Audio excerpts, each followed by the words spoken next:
Australia study visa की बात करने जा रहे हैं, लेकिन आज की इस वीडियो में एक रूल के बारे में आपको पूरा अपडेट करेंगे। मिनिस्ट्रियल डायरेक्शन रूल 111 के बारे में, और ये रूल क्या है, और प्रायोरिटी 1 और स्टैंडर्ड कैटेगरी वीजा को लेकर भी कुछ सवाल हमारे पास आ रहे हैं। तो जो भी रूल्स में अपडेट होते हैं, हम अपनी वीडियोज के जरिए हमेशा टाइम टू टाइम आपके साथ ये अपडेट जो है शेयर करते हैं। तो अच्छी तरह से इन रूल्स को आप समझ लीजिए ताकि आपको पूरी क्लैरिटी हो, कहीं भी आपको कोई दुविधा ना हो जाए। स्वागत है आप सभी का, मैं हूं हरजोत कौर और ये कंप्लीट इन्फॉर्मेशन आपके साथ शेयर करेंगे स्टडीज केयर अब्रॉड चंडीगढ़ से Australia study visa expert Manpreet Singh Cheema ji हमारे साथ हैं। बहुत बहुत स्वागत है जी, नमस्कार।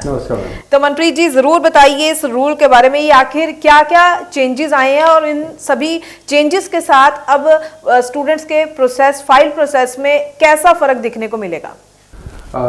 जी हरजोत मैम, देखो ये मैं कहूँगा कि बहुत बड़ा चेंज है। अभी ज़्यादातर लोगों को इसका पता ही नहीं लगा, बिकॉज अभी हाई कमीशन के वैसे उनके ऑफिशियल वेब पेज पे ये इन्फॉर्मेशन आ गई है। पहले मिनिस्ट्रियल डायरेक्शन 107 था जिसको उन्होंने वापस लेके अब नया रूल निकाला है, मिनिस्ट्रियल डायरेक्शन 111। ये है क्या है? बेसिकली इसमें इन्होंने सेक्शन 1 और प्रायोरिटी 1 और प्रायोरिटी 2 में डिवाइड कर दिया है सिस्टम को, यूनिवर्सिटीज़ को। Basically depend upon the seats कि कितनी सीट्स अवेलेबल है। पहले आपने सुना होगा कैपिंग आ रही है, कैपिंग आ रही है, वो कैपिंग हट गई है, कैपिंग का अभी कुछ भी नहीं है। अब इस पे आ गया कि प्रायोरिटी 1 एंड प्रायोरिटी 2। प्रायोरिटी 1 क्या है कि जिस भी यूनिवर्सिटी में अभी 80% सीट्स अवेलेबल है, तो हाई कमीशन कहता है कि उन यूनिवर्सिटीज़ को हम वीज़ा देंगे 2 से 4 वीक्स के बीच में, मतलब 2 हफ्ते से लेकर 4 हफ्ते के बीच में बच्चे को उसका वीज़ा मिल जाएगा। इतना फास्ट प्रोसेस होगा। और जो प्रायोरिटी 2 में है वो स्टैंडर्ड कैटेगरी में काउंट होंगे वो यूनिवर्सिटीज़। उसमें क्या है कि जिस यूनिवर्सिटी की 80% सीट्स फिल हो चुकी हैं, सिर्फ 20% सीट्स रह गई हैं, उसमें हाई कमीशन वीज़ा को टाइम लेगा 4 हफ्ते से 8 हफ्ते, मतलब 1 से 2 महीने में टाइम लेगा।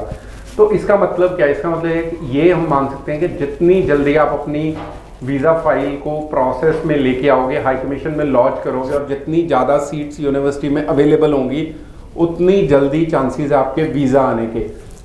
तो जैसे मैं हमेशा बोलता हूँ कि आप वेट मत कीजिए कि अभी तो इनटेक को बहुत टाइम है, अभी तो हम अप्लाई कर लेंगे, अभी कोई प्रॉब्लम नहीं है। तो मैं बच्चों को ये बोलूँगा और पेरेंट्स को भी कि जितनी भी डॉक्यूमेंटेशन है, जितनी भी चीज़ें एक स्टूडेंट वीज़ा के लिए रिक्वायर्ड है, हम हमेशा हर शो पे उन चीज़ों का रिक्वायरमेंट के बारे में बताते हैं, फाइनेंशियल समझाते हैं।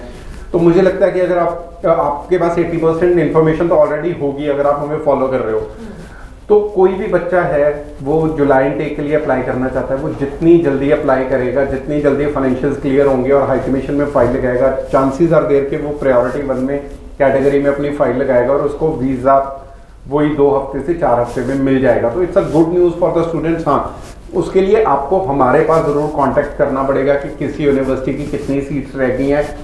मतलब फिर बात वही आती है कि एक अच्छे कंसल्टेंट से अप्लाई करने का यही बेनिफिट है कि अगर आप हमारे पास आते हो, हमारे पास अपडेटेड इन्फॉर्मेशन होगी कौन सी यूनिवर्सिटी में कितनी सीट्स अवेलेबल हैं, किस यूनिवर्सिटी में अप्लाई करने का फ़ायदा है, किस यूनिवर्सिटी में सीट्स कम रह गई हैं, टाइम लगेगा वीज़ा आने में।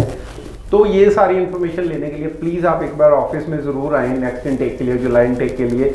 और अच्छे कंसल्टेंट जो हमारी जितनी भी टीम है, they all are experience, they all are talented. तो आप एक बार आइए, हमारी टीम से मिलिए, हम आपको एक अच्छी यूनिवर्सिटी में अच्छे कोर्स में अप्लाई करेंगे जिससे आपका वीज़ा के चांसेस बढ़ जाए।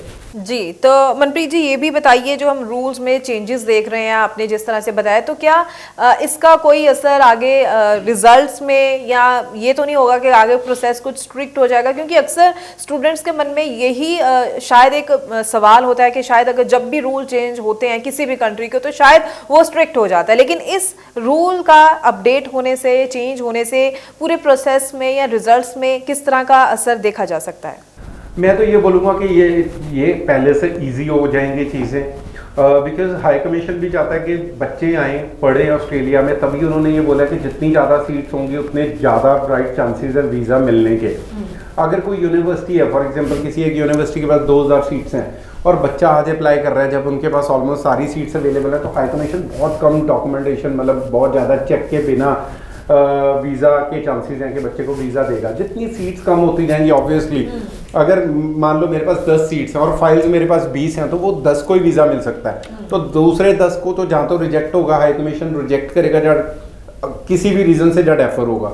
तो चांसेस आर देयर कि अगर आप अप्लाई जितनी जल्दी आप अप्लाई करोगे, जितनी अवेलेबल मैक्सिमम सीट्स अवेलेबल होंगे यूनिवर्सिटी में, उतने चांसेस अच्छे हैं वीज़ा मिलने के। हाँ, हम ये कर सकते हैं कि जैसे मैं बोल रहा हूँ कि अगर कंसल्टेंट को इस चीज़ की नॉलेज है कि सीट्स की अवेलेबिलिटी कितनी रह गई है, तो हम बच्चे को अकॉर्डिंगली गाइड कर सकते हैं कि आप इस यूनिवर्सिटी को थोड़ा सा अवॉइड करके आप इस यूनिवर्सिटी में जाओ, इसमें सीट्स अवेलेबल हैं, तो चांसेस आर देयर कि वीज़ा के चांस भी बढ़ जाएंगे।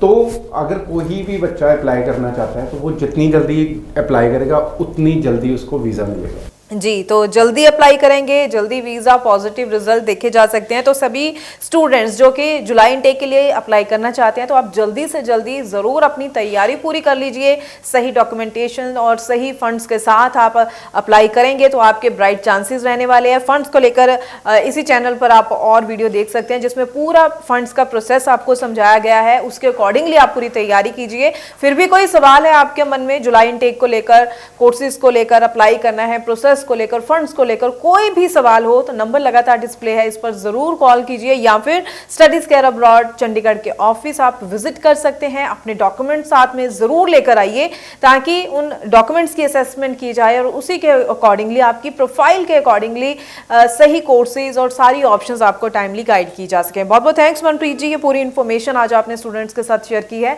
आगे भी हम स्टूडेंट्स के लिए इसी तरह से और इन्फॉर्मेटिव वीडियोस लेकर आते रहेंगे। फिलहाल के लिए हमें दीजिए इजाजत। Thank you so much. Thank you, ma'am.